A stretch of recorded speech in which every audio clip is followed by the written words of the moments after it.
it about? Too many people in our industry view themselves as a victim of their company. Like they're stuck in a feature team and there's nothing they can do about it other than quit. I think that's not true. There is so much they can do. Today, my guest is Marty Cagan. Marty has been helping product teams and product managers improve their craft, processes, and careers for over 20 years. He's worked with more product teams and more product managers than any human alive. He's also written two of the most popular books in the field of product management, Inspired and Empowered. And this week, he's releasing his newest book, Transformed. In our conversation, we cover some spicy and important topics: where the product management field is going, the overhiring of product managers and adjacent functions, a trend he's noticed called product management theater, also why most product management advice you find online is giving you the wrong advice and why that's the case, why many product managers are simply project managers and how to avoid becoming that person, also how to avoid hiring that person, what skills you need to work on and build to be an incredible product manager, especially with AI, how to shift your team and company to be more empowered, signs that you're working on a feature team and why you probably don't want to be there, and so much more. If you care about the field of product management and where it's going, you will absolutely love this episode. With that, I bring you Marty Cagan after a short word from our sponsors. And if you enjoy this podcast, don't forget to subscribe and follow it in your favorite podcasting app or YouTube. It's the best way to avoid missing future episodes, and it helps the podcast tremendously. Let me tell you about a product called Sprig. Next-gen product teams like Figma and Notion rely on Sprig to build products that people love. Sprig is an AI-powered platform that enables you to collect relevant product experience insights from the right users so you can make product decisions quickly and confidently. Here's how it works. It all starts with Sprig's precise targeting, which allows you to trigger in-app studies based on users' characteristics and actions taken in product. Then, Sprig's AI is layered on top of all studies to instantly surface your product's biggest learnings. Sprig Surveys enables you to target specific users to get relevant and timely feedback. Sprig Replays enables you to capture targeted session clips to see your product experience firsthand. Sprig's AI is a game changer for product teams. They're the only platform with product-level AI, meaning it analyzes data across all of your studies to centralize the most important product opportunities, trends, and correlations in one real-time feed. Visit sprig.com/Lenny to learn more and get 10% off. That's sprig.com/Lenny. This episode is brought to you by Eppo. Eppo is a next-generation A/B testing and feature management platform built by alums of Airbnb and Snowflake for modern growth teams. Companies like Twitch, Miro, ClickUp, and DraftKings rely on Eppo to power their experiments. Experimentation is increasingly essential for driving growth and for understanding the performance of new features. And Eppo helps you increase experimentation velocity while unlocking rigorous, deep analysis in a way that no other commercial tool does. When I was at Airbnb, one of the things that I loved most was our experimentation platform, where I could set up experiments easily, troubleshoot issues, and analyze performance all on my own. Eppo does all that and more, with advanced statistical methods that can help you shave weeks off experiment time, an accessible UI for diving deeper into performance, and out-of-the-box reporting that helps you avoid annoying, prolonged analytics cycles. Eppo also makes it easy for you to share experiment insights with your team, sparking new ideas for the A/B testing flywheel. Eppo powers experimentation across every use case, including product, growth, machine learning, monetization, and email marketing. Check out Eppo at geteppo.com/Lenny and 10x your experiment velocity. That's geteppo.com/Lenny. Marty Cagan, welcome back to the podcast. Thanks very much, Lenny. Thanks for inviting me back. Thank you for coming back. So our first episode together is still one of the top 5 most popular episodes of my entire podcast, which is wild because the podcast was much smaller back then. You've also got a book coming out. We're going to talk about that. You've also been getting a lot more spicy in your writing as of late. You've been writing about product management theater and product leadership theater and all these sorts of things. So I'm excited to dig into a lot of these things. I thought I'd start with just asking, what is driving this recent spiciness in your writing? It's conscious. I find myself, I'm aware of myself sort of dialing up the rhetoric around this stuff. I've actually been saying these things for a long time. Honestly, and I mean, it's on the record. You can read the blog articles from 10 years ago, 20 years ago, but things are changing. And first of all, I should acknowledge, I don't know if you're this way, Lenny, but most product people I know, like me, are paranoid. So we're kind of always worried that things are going to come and just take our customers away and disrupt our products. And so I know that there's a degree of that. I'm always looking at what are the things that could really shake things up in a good way, but also in a bad way. And there's been a number of things I've been very worried about for a long time. And I think that there's sort of a convergence of factors that are going on. And one of the challenges is it's simultaneous. So there are a number of things happening in parallel, which is kind of a recipe for some chaos and a lot of fear. And, in the product community, in the design community, in the engineering community, it's there. You can see it. And I talk to people, like you, I talk to people pretty much every day. So I do have a lot of theories about why this is going on and what people can do to best protect themselves, their career, their companies. And so I'm happy to share that, but it's not small. It's not a small set. Maybe before I get into it, though, I realize that people should understand where I'm coming from and how it's different than where you're coming from. Because this perspective, just to be clear, I think we're both trying to help the product community, but we're trying to do it in very different ways. And I want to be clear. I love the way you do it. In fact, if people don't know, I'm a paid subscriber to yours because I find it incredibly useful for what I want to do. So let's talk about that. I mean, my take, you obviously could describe what you do better than anyone, but my take is that you are, and this is what I find valuable, you're sharing a broad range, increasingly broad range of perspectives, people, ways of working, ways of doing products, experiments with the product model, experiments in leadership. I love that.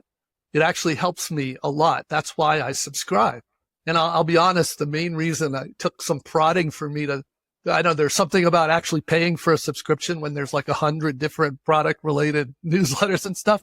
But what happened was you had you have a lot of subscribers, and people that I know would see something and they'd email me and they say, did you see what Lenny was talking about with Linear or with whoever? And how do you explain that? What do you think is going on? And it made me want to watch a lot of these. Some of these companies I know, but other ones you've introduced me to that I don't know anybody at. So to me, that's incredibly valuable. It's a whole lot easier than the way it used to be, which is a whole lot of traveling to a lot of companies. So I love that.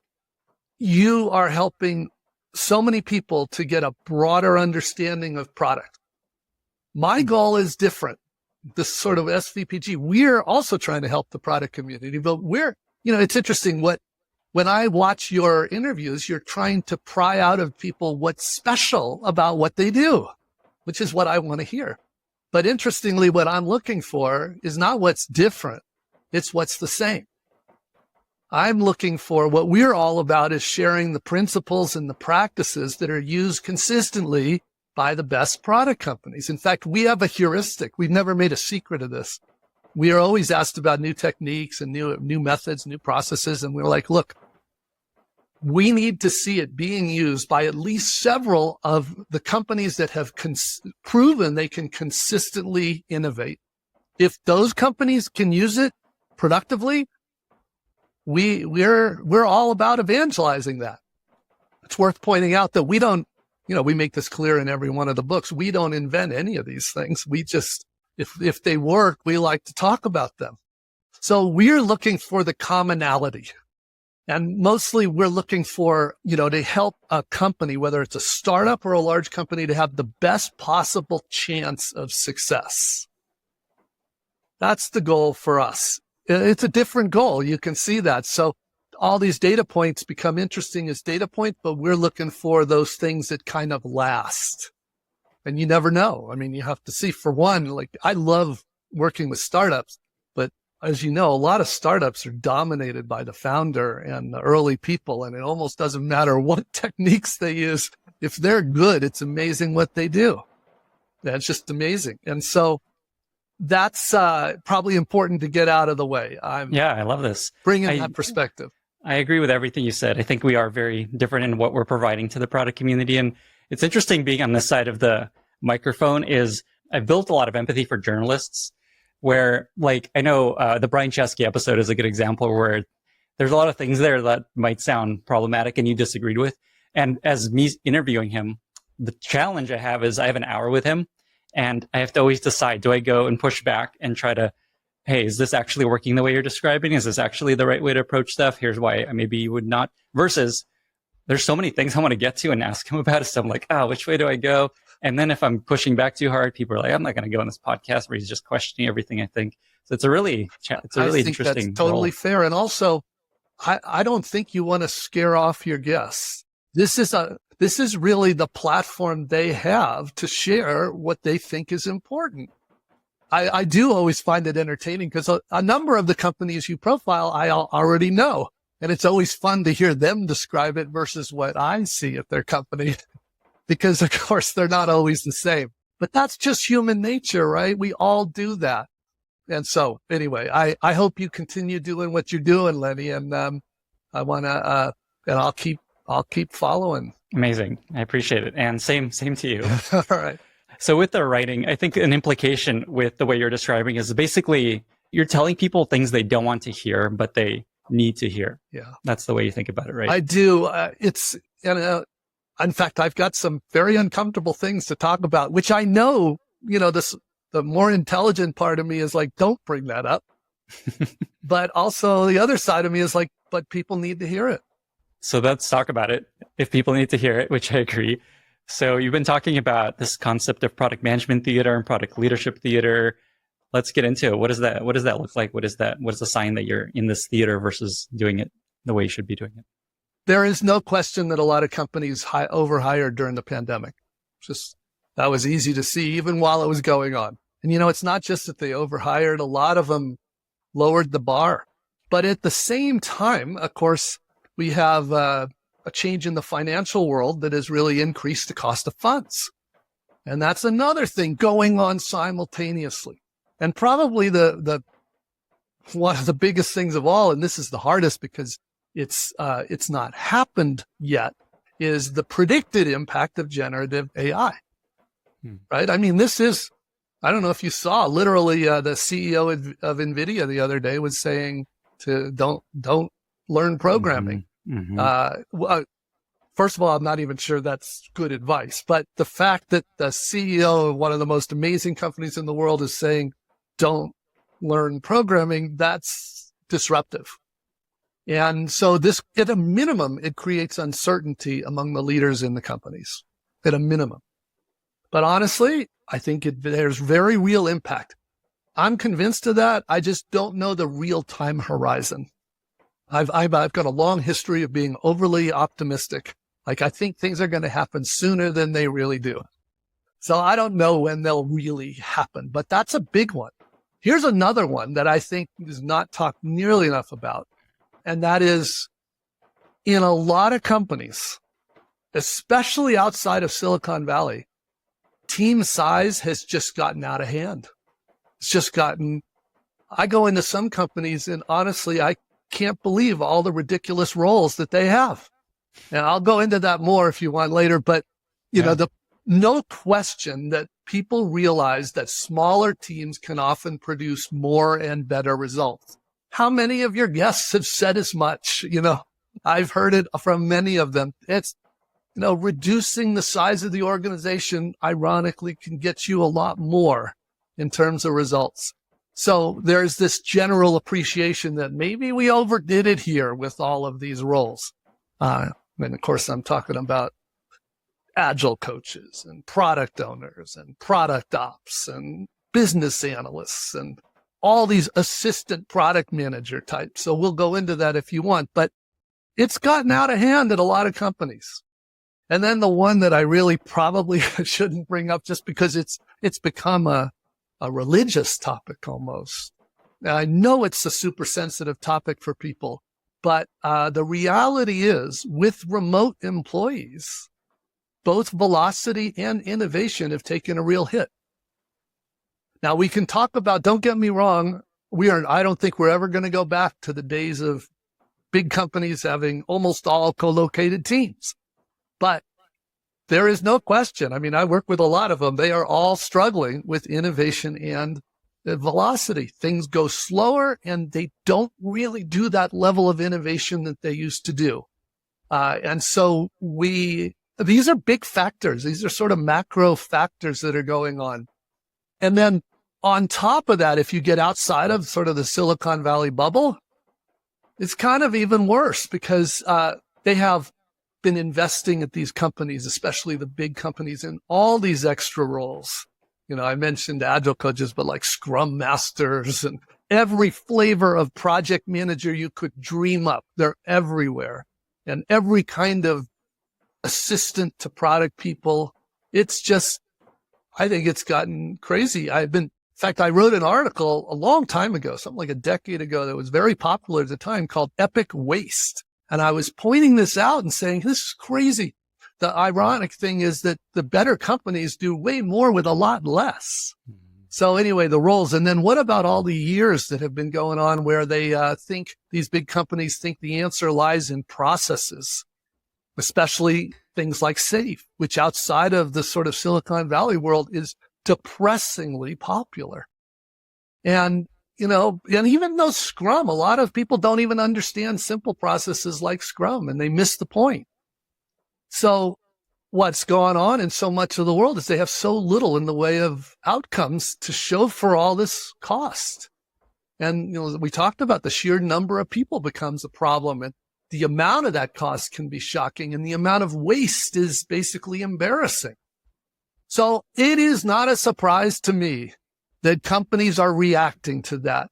The bigger surprise, honestly, is it's taken so long for so many companies to realize what is going on. And bottom line is today, I think everybody, especially outside in the sort of those big process and role heavy companies, they need to take a hard look at how they build products and how they serve their customers. And they need to look harder at how the best companies do this with so much less proportional spend and so much more real return. And really take a fresh look at how to best meet the needs of their customers. I mean, that's what transformation is about, is moving to work like that. And the ones that do that well, I think, are the ones with the best chance to survive.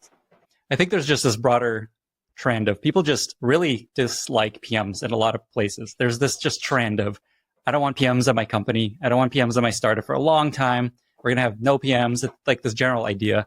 And I think you're saying a lot of this comes from many people were hired as product managers that are not good at the job, and people's experience with PMs is those sorts of people.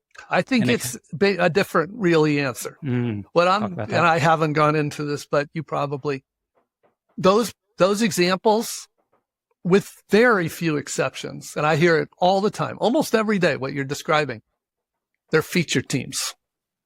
And the truth is, and this, I've been saying this for a long time, the truth is they don't need PMs in a feature team. They don't, because it's a project management role, Lenny. And they already have plenty of people who can cover that. And furthermore, a lot of times the engineers or the designers say, you know, we'd rather do it ourselves than deal with this person that's got this, you know, complex and trying to be the boss of everybody, and they really don't contribute anything.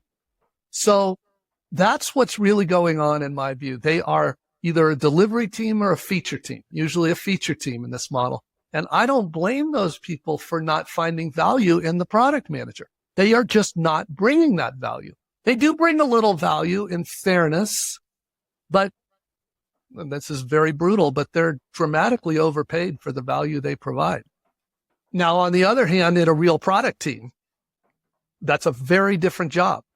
And I don't see that. In fact, I consider that complaint you're raising as the biggest clue that they are probably a feature team.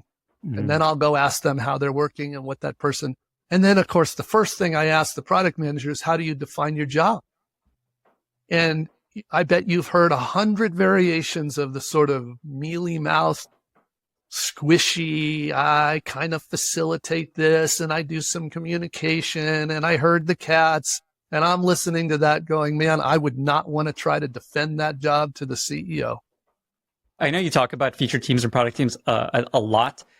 I imagine people still aren't 100% sure of exactly what you mean when you say that. So let's spend a little time on just what does it look like when you're on a feature team, feature factory versus an empowered product team? Yeah. Well, there's a lot of clues for sure. Some of the easiest is on a feature team, you're basically given a roadmap of output. I mean, that's the key, is output. In other words, they're features or projects that usually it could have come from an executive, could have come from a big pocket customer, could have come from wherever, but it's a bunch of features and you're being asked to design, literally, you're being asked to design, build, test, deploy that feature. You're usually given dates and time frames as well, but that's a feature team. You deliver, and don't get me wrong, that's still work,